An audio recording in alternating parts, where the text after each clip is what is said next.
Assalamualaikum warahmatullahi wabarakatuh. Ketemu lagi di Kubantero channel yang membagikan tips-tips seputar merpati dan serba-serbinya. Saya akan merespon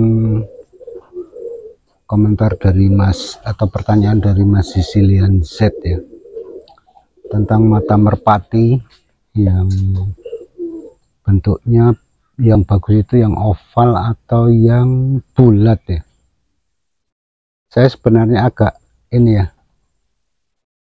bingung ya, yang maksudnya mata merpati yang oval dan bulat itu yang mana gitu loh.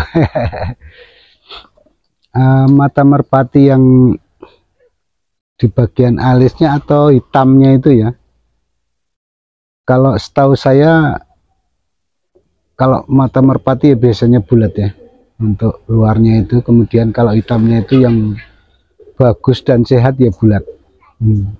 Karena saya pernah punya mata merpati yang agak oval itu ya, yang agak lonjong itu sebenarnya pengaruh dari sakit ya Mas Sicilian Z.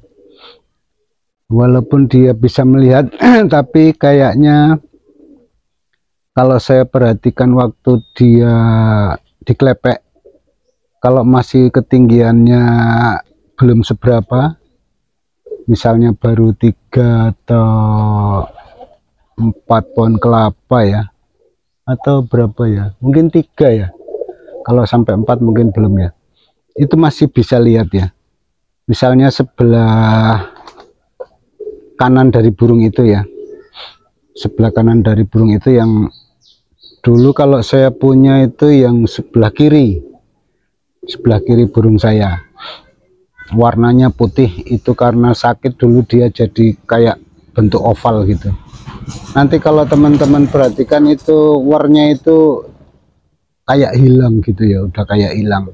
War itu yang lingkaran di luar warna hitam itu nanti ada warna kadang putih, kadang hijau, kadang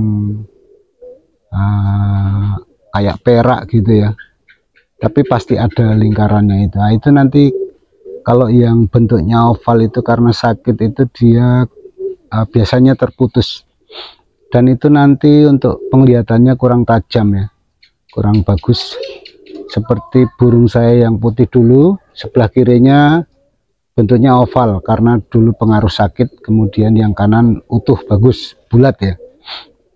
Saya lepas-lepasin itu kalau dia munculnya dari arah timur, jadi yang melihat itu yang sebelah kanan itu diklepek, lihat kelepekan biarpun tinggi dia akan turun gitu ya. Kemudian kalau lihat kalau munculnya dari tengah pun masih bisa, tapi begitu dia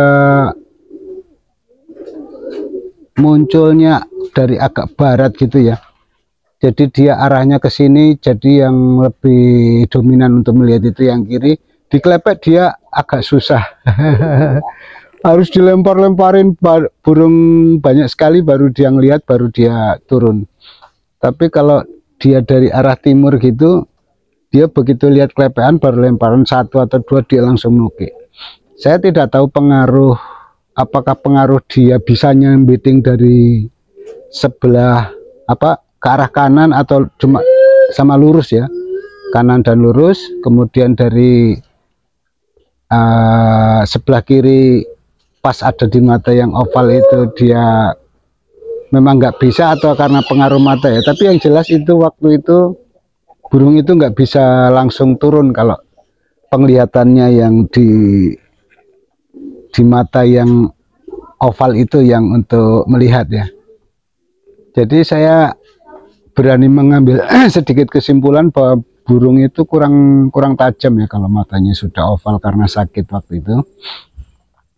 Kemudian kalau burung saya yang perumpung itu juga bahkan bukan oval lagi ya, oval udah gini ya, bentuknya udah gini, bukan agak lonjong gitu tapi udah terlalu gepeng gini ya, bentuk matanya itu sudah begini, ini bulat, kemudian dia sudah hampir begini.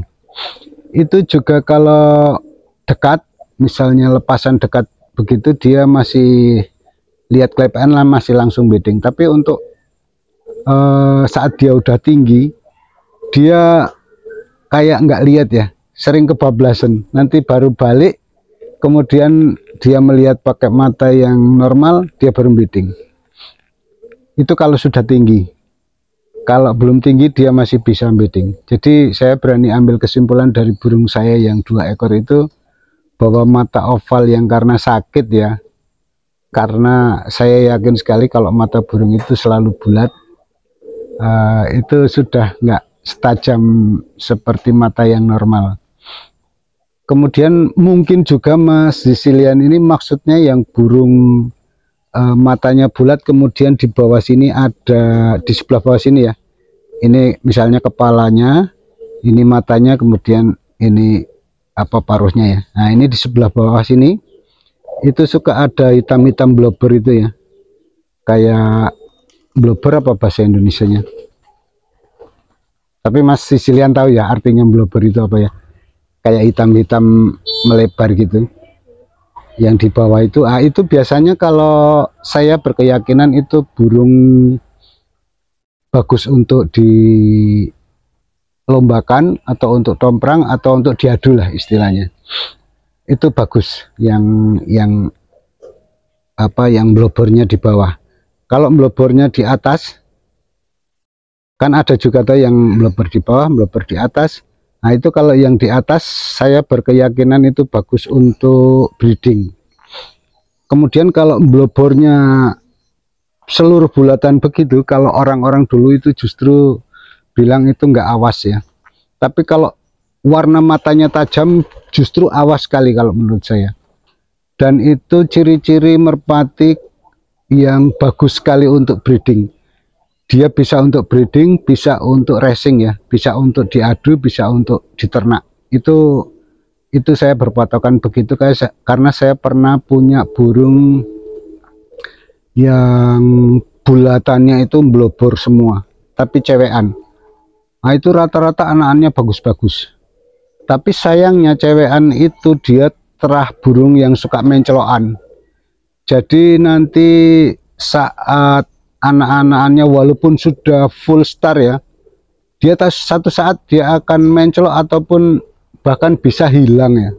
Hilang dalam arti bukan dia mencelok di rumah orang kemudian tidur di rumah orang, itu bukan, tapi biasanya mencelok kemudian dirah ya. Dirah itu diusahakan untuk ditangkap gitulah. Nah itu sering sekali terjadi itu. Tapi anak-anaknya itu rata-rata bagus.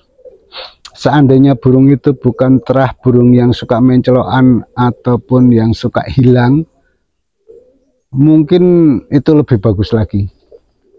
Dulu saya lepasan baru 1 kilo itu hilang, kemudian kena di teman saya sendiri, kemudian sama teman saya itu dilatih sampai polestar. Itu buat tomprang banyak menangnya karena kenceng burungnya. Di tengah bener itu bisa motes, pokoknya segala posisi dia jadi, karena bapaknya juga begitu, terah dari indukannya juga waktu itu kenceng juga. Tapi saya ngambilnya itu dari, maksud saya bakat atau karakter, saya berharap dari bapaknya. Terus untuk badan dan segi apa ya, segi bagusnya dia sebagai breeding itu dari indukan betinanya itu. Dan memang ternyata terbukti itu anak-anaknya bagus-bagus, selalu bagus waktu itu. Jarang yang jelek pegangannya, maksudnya pegangan bulu dan lain-lain itu bagus-bagus sekali. Cuma kadang memang ada yang itu suka nemplok atau gampang hilang.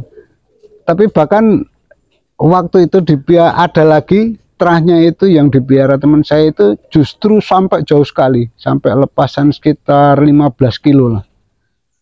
Bahkan dijual juga bisa pulang. Itu saya heran lah.